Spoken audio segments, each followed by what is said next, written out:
21শে ফেব্রুয়ারি। অন্নদাশঙ্কর রায়।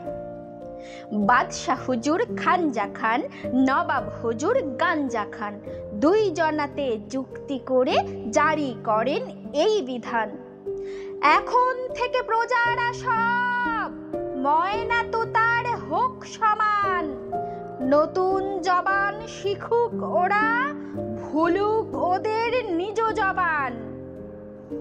মুখের মতো জবাব দিল কয়েক জনা নওজওয়ান, মানুষ ওরা নয় কো পাখি, বলবে না কো নয়া জবান। গুলির মুখে দাঁড়ায় রুখে, অকাতরে হারায় যান। রক্তে রাঙা মাটির পরে ওরে ওদের জয় নিশান, ওরে ওদের জয় নিশান।